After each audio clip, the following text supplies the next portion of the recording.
another insightful episode, and we have a big exclusive for you today, the world first look of an exciting flagship phone that is going to be launched in India very soon. This is the Digit Show. I am Manas Tiwari. Now you see, the Indian smartphone market is going through a transition.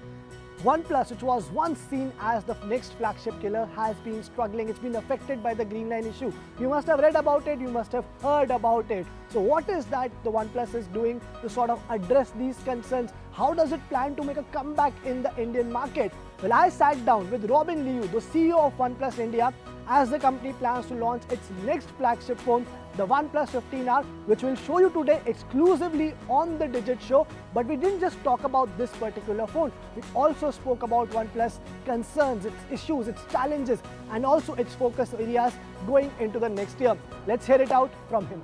All right, the first set of flagship phones have arrived in India only a few weeks ago. We had the OnePlus 15 powered by Snapdragon's 8 Elite Gen 5. And I'm sure OnePlus has a lot more in store for us for the rest of this year. And today I have with me the CEO of OnePlus India, Robin Liu. And I also have Saurabh with me, who is the head of mobile, compute and XR business at Qualcomm India. Robin, let me start with, because I know that OnePlus 15 has already launched and we're going to talk about that. But let me start with something very interesting, which we have been teasing for the last few days. And that's the OnePlus 15R. We know that it will come because usually it's the two phones launched together. This year you have spaced them out. When is the 15R coming? What can you tell us about that? Okay, so first question is that, the 15R launching event will be happening on December 17th. So it's very close to now. So, and we are excited to announce that, this time we launch the 15R. So with the Snapdragon 8 Gen 5, which is, exciting another premium chipset. So supported by the Qualcomm. So, and of course, this chipset is especially very different for us. So because this year we really, the first time to launch this kind of a full dual flagship devices together. So in the year, and also for the Snapdragon 8 Gen 5, there'll be a very exciting story beyond it. So OnePlus and Qualcomm has done the code definition and also code optimization on the chipset itself, starting from back to 24 months back. So because compared to the industry normal 4 months code tuning, so this time we have to spend more than 24 months. Two things Robin has confirmed. One, that the phone will launch on December 17th, and it will come with a new chipset, which is the Snapdragon 8 Gen 5, which is what brings me to Saurabh. What can you tell us about this chipset? What sort of performance do we expect? Where does it sit in your lineup? Okay, so our 8 series been always synonymous with the premium devices. So far in last 5 generation, we have launched more than 900 devices so far. Even the last generation 8 Elite has 120 plus devices were launched. So our premium portfolio, we are expanding it. So you heard us 8 Elite Gen 5, which is our ultra premium chipset, because India and overall globally, people are moving towards premiumization. So we saw there is a segment which was required or wanted to use premium experiences. So we have introduced Snapdragon 8 Gen 5 to cater specific segment use cases for the consumer which really want flagship experiences. People actually want to see the phone as well. So do you have the 15R with you? Can you show it? Yeah, of course. I have been using the phone, for a couple of times. It's really, amazing. So from design, you can see it's a really new design language. And of course, lining up with our 13S and the OnePlus 15 together, the new design language. And also this time, there will come some, new color, new design. So I think stay tuned. Yeah. So that's the very first look of the OnePlus 15R. If you can just show it very nicely on the camera, so people can have a very clear look. This is what the phone will look like, very similar to 13S, similar sort of a design language, but a new color. Anything else that you can tell us about this particular device? Yeah, so I think first of all, so the chipset, as we said, that is really a code definition and a code optimization together with between OnePlus and Qualcomm from the performance perspective. So we are focusing a lot of optimization on the performance itself, and also we focus on the 7 areas, starting from the performance, the gaming, the imaging, the AI, the networking, display, and the connectivity. These areas we got a lot of feedbacks from our users and community that really want better performance and experience with the devices. So this is why we started 24 months back together with the Qualcomm team to optimize the chipset performance and also the device performance. And also come with the new design. So the 15R is also come with the most IP rating durability in the industry with IP68, 69, and 69K. So that means it's really the durability, the most durable devices in the industry. And of course, with OnePlus brand, we also give the lifetime warranty on devices. So this is the first commitment in industry. So the industry do not issues on that. All right. Now, performance and gaming is something which Robin has spoken about. Sort of what do we expect, especially when I compare this chipset to a 8 Elite 5, basically? What sort of performance should people expect on this device? As I was saying, we have done a lot of improvement on 8 Gen 5. If I talk about the improvements across the platform, the CPU on this chipset is 36% better than compared to last generation. GPU is 11% better. Big enhancements on the AI segment, right? 46% improvements on the AI. These are the performance improvement we have done. But at the same time, efficiency is very important. So power efficiency, if I talk about across the charts, CPU is 42% better in terms of power efficiency. GPU is 28% power efficient. Overall, as a SoC level, a 13% power efficient SoC. Lot of improvements compared to the last generation. This is going to be bring a lot of flagship level features on OnePlus 15R. Something interesting that has happened with OnePlus this year is that you've spoken a lot about gaming, right? Especially with the OnePlus 15, you have developed your own architecture. And this is something interesting, I say, because OnePlus historically hasn't spoken a lot about gaming. I remember, in fact, when the first R series phone came, which was the OnePlus 9R, it was initially positioned as a phone for gaming, but that story just didn't follow up, right? So why was this decision taken, and how is it shaping up OnePlus for OnePlus to be like in this whole gaming space now that it has also sort of matured a lot lately? Okay, so I think from the performance perspective, so first of all, the OnePlus 15 is the ultra level performance devices. So talking about the gaming story, because at the current stage, so especially after we have interactions with our community and users, we do feel that a lot of young generations that do want to experience some heavy games on the smartphone, and also heavy gaming is can be heavy is a good story for us to talk about the performance, because for every single heavy gaming it's really required a lot of performance support from device itself. And also beyond the gaming performance, we are also talking about our, for example, with the Snapdragon 8 Elite Gen 5 on the OnePlus 15. So the flagship, the CPU, GPU, and also the AI performance is really, really great. And also this time we also have the super excited battery performance to support the devices. This whole conversation around memory chips and how it is affecting the prices of smartphones, right? We have seen companies actually come out and be absolutely clear that it's right now like out of their hands, and we have seen that translate into the pricing of some of the flagship phones that have come and that are about to come as well. Do you think that sort of problem will also affect other lineups like a 15R or maybe nods for you? Yeah, you're absolutely right. Currently the memory cost is the biggest challenge for the entire smartphone industry. Every brand now is facing this kind of challenge on the memory cost side. So especially for OnePlus, we are the first to launch the 15R with the Snapdragon 8 Gen 5. That means we are leading in the industry to do this kind of first launch. So the cost is come to us first. But from our perspective, we are trying our best to optimize the overall product cost. But for the exact price, setting on that, so I cannot give heads up at the current stage. But I think especially for the coming year, so the cost is still the changing there. We are working with our partners and also our supply chain department to figure out how to optimize our cost from our own perspective. Yeah. See, I also asked this, Robin, because this is a brand that people always spend so strongly about, right? I remember when the first Nord phone was launched, I've never seen that kind of hype for any other smartphone. And I'm not saying because I'm here, but I've seen that. And that was during COVID when all of us were home and still you could read and hear so much about it.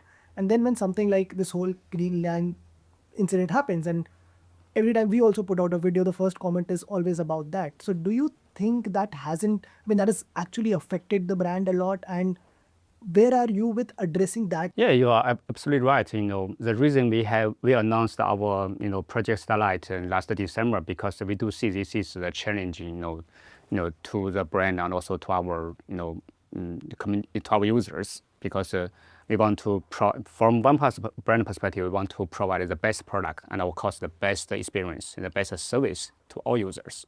So we do see this concurrent line is an industry issue, of course. So every brand is facing this kind of problems, but OnePlus is the first brand in the industry take this kind of full responsibilities to give lifetime warranty to the green line issues, because we really care about the people's experience on our devices.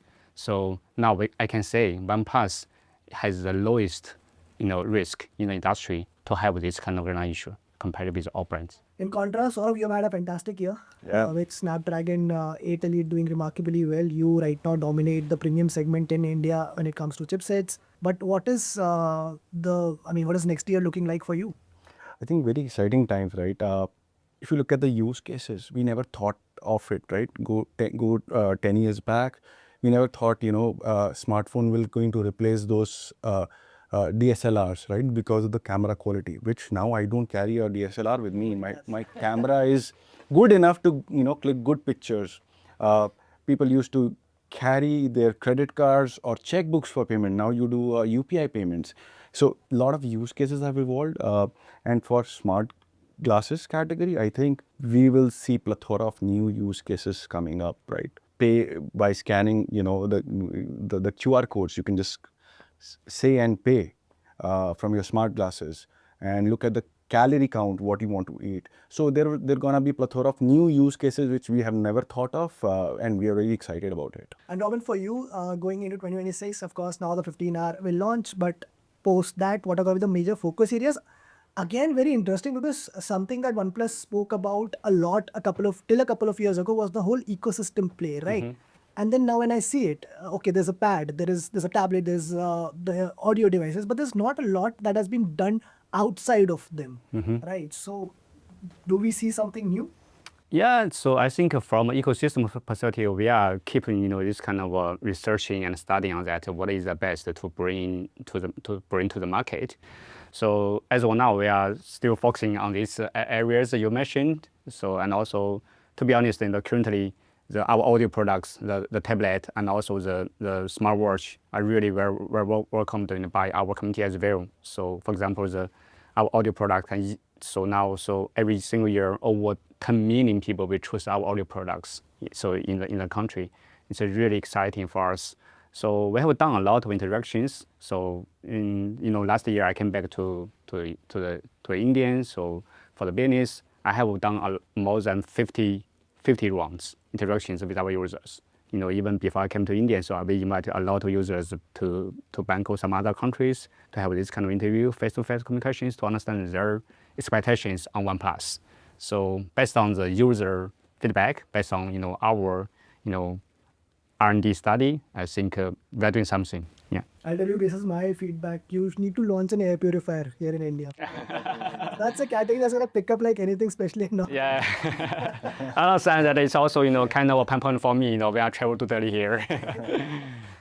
Thank you so much, Robin. Thank you for your time. Thank you for being this kind. Thank you, Saurabh. I wish both of you a lot of luck for the next year. I hope all your plans come true, and I really root for a comeback for OnePlus as well, because we need more competition, is what I believe in this whole industry, in this segment right now. Thank you so much. For sure. Thank you for having us. Thank you. Well, that was an intense and insightful conversation. What I'm going to do now is take a break. On the other side of the break, we have a power-packed phone battle for you. See you on the other side.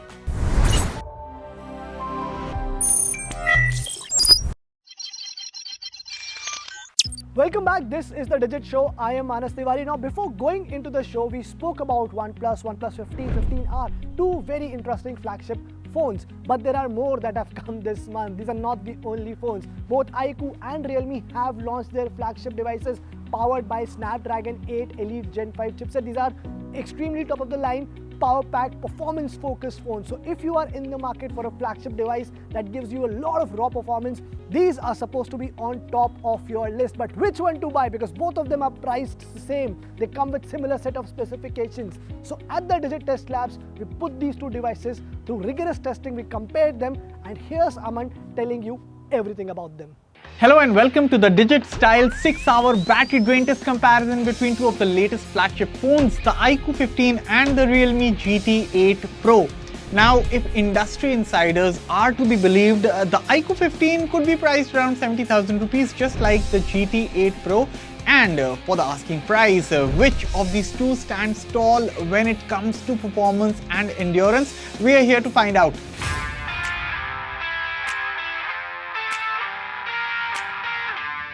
First up, the key specs of both phones on your screens, and as you can see, they are almost identical in terms of hardware. Apart from iQOO's slightly larger display, everything else lines up. The same refresh rates, the same RAM and storage options, the same chipset, and even the same battery capacity. So this really comes down to optimization and efficiency, and it will be interesting to see which one comes out on top by the end. As always, we begin by booting up both devices, and the iQOO 15 is the first to power on.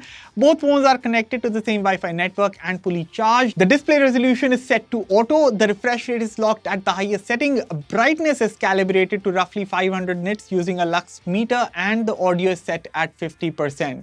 Alright, moving on to our 2-hour YouTube video playback test. Now, both the iQOO 15 and the Realme GT 8 Pro come with top-tier displays. Both have Quad HD Plus resolution, 144Hz refresh rate, and bright OLED panels. So on paper, they are evenly matched, and honestly, when you first look at them, they do feel equally sharp and equally premium.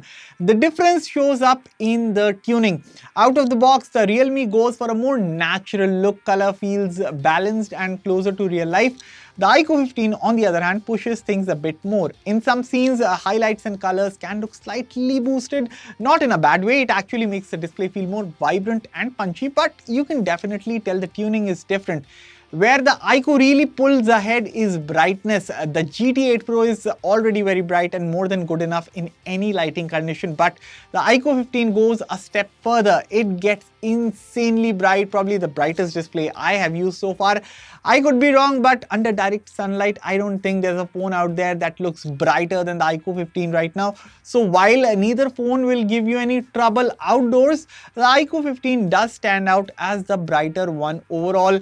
And with that, we are done with the 2-hour YouTube video playback round, and both phones are currently tied with the 90% battery left. Okay, now it is time to record an hour of 4K video split between the front and rear cameras. Let's start with the rear camera first. 4K 60fps video for around half an hour. While the recording is on, here are the camera specs for both smartphones.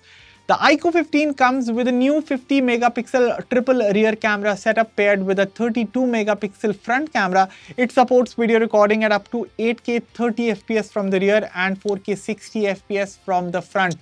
On the other hand, the Realme GT 8 Pro comes evenly matched with its own 50 megapixel triple rear camera setup paired with a 32 megapixel selfie camera. It also supports video recording at up to 8K 30fps from the rear and 4K 60fps from the front. Alright, it is time to wrap up our 30-minute 4K video recording test for using the rear cameras. In terms of thermals, the iQOO 15 peaked at around 39 degrees Celsius, while the Realme GT 8 Pro topped out at roughly 38 degrees Celsius. So the GT 8 Pro does show slightly better thermal control here, even if the difference isn't huge. Okay, let's begin the 30-minute 4K video recording test using the front camera, and while that's running, here are some photo samples captured on both phones.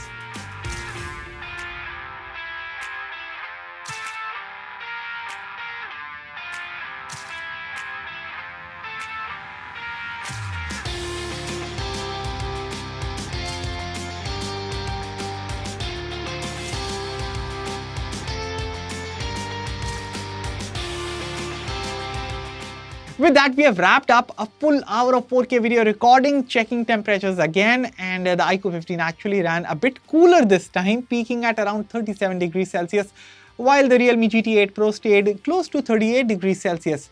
So after 3 hours of continuous testing, the Realme GT 8 Pro holds a very slight lead with 77% battery remaining, while the iQOO 15 sits just behind at 76%. Alright, time to run some benchmarks now to get an idea when put under heavy load, which phone delivers the better performance and of course better endurance. First up, the specs. The iQOO 15 is powered by the Snapdragon 8 Elite Gen 5 chip paired with up to 16GB LPDDR5X RAM and 512GB UFS 4.1 storage.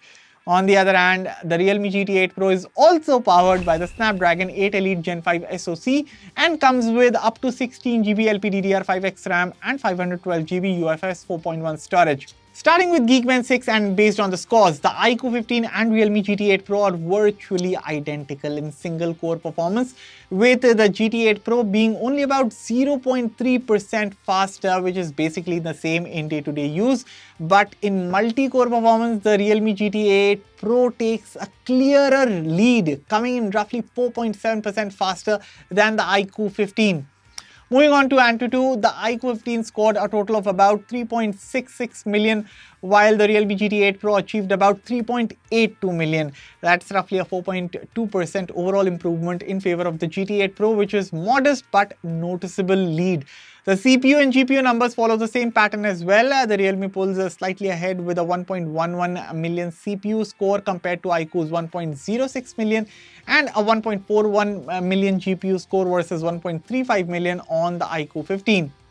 In the 3D Mark stress test, the iQOO 15 delivers much higher peak performance with a best loop score of about 15,100, but it drops to about 11,350 at its lowest, resulting in 74.8% stability and a wide 48 to 156 FPS range. The Realme GT 8 Pro takes the opposite approach, offering near identical best and lowest loop scores, about 10,000, giving it perfect 100% stability with a steady 54 to 60 FPS output. So the iQOO pushes harder while Realme focuses on consistent sustained performance. Finally, in the CPU throttle test, the Realme GT 8 Pro shows a stronger sustained performance, averaging 388,000 jips with an 81% stability score, indicating far less throttling under prolonged load. The iQOO 15, meanwhile, averages 352,000 jips with a 57% score, suggesting more aggressive dips when pushed continuously. So while both perform well initially, the GT 8 Pro clearly maintains higher and more stable CPU output over time. Here's a quick look at the scores from the benchmarks round. You can pause and take a look. Now, quick look at the battery stats after 4 hours, and the Realme GT 8 Pro has widened its lead. It is now sitting at 60% battery, while the iQOO 15 has dropped to 53%, giving Realme a clearer advantage at this stage. Now, looking at the benchmark numbers, the Realme GT 8 Pro clearly holds the advantage in stability, while the iQOO 15 pushes harder and delivers higher peaks. But as always, benchmark charts only tell part of the story. In real-world gaming, things are a bit more balanced. Both phones run the Snapdragon 8 Elite Gen 5 chip, and they can handle popular titles like BGMI and Call of Duty Mobile at 120 FPS without breaking a sweat. Gameplay is smooth on both, but the iQOO 15 with its more aggressive tuning feels slightly snappier during quick movements and high action moments. The Realme GT 8 Pro meanwhile benefits from its stable behavior, offering consistent performance in longer sessions. Thermals are where the difference becomes clearer. The iQOO 15 tends to warm up faster, likely because it pushes maximum performance early on, mirroring what we saw in the 3D Mark test. The Realme GT 8 Pro stays comparatively cooler and more controlled thanks to its stronger throttling performance. Neither phone overheats, but you'll feel the rise in temperature on the iQOO 15 sooner, especially during back-to-back matches. Overall, both deliver excellent gaming performance. The iQOO 15 suits high-intensity gameplay, while the Realme GT 8 Pro excels in extended sessions. And with that, we have wrapped up the gaming round as well. At this stage, the GT 8 Pro continues to hold its lead with 48% battery remaining, while the iQOO 15 is down to 42%. We're now entering the final stretch of our battery drain test. Up next, I'll be running an hour of Instagram on both phones, but instead of keeping you waiting till the very end, let's fast forward straight to the 6-hour mark. By this point, the Realme GT 8 Pro finishes with 42% battery left, while the iQOO 15 wraps up with 37% battery. Here's a look at the hour-by-hour battery drain comparison for both phones on your screens right now. And the results are fairly clear. Both phones bring their own strengths to the table. While the iQOO 15 stands out with its brighter display, higher peak performance and snappier feel during intensive tasks, the Realme GT 8 Pro delivers more consistent thermals and slightly better efficiency across long sessions. Yes, the Realme GT 8 Pro finishes with a bit more battery at the end, but the iQOO 15 counters with stronger bursts of performance and one of the brightest screens you will find on any phone right now. So ultimately, the choice depends on what you value more, sustained efficiency or higher peak power, because both flagships perform exceptionally well throughout this test.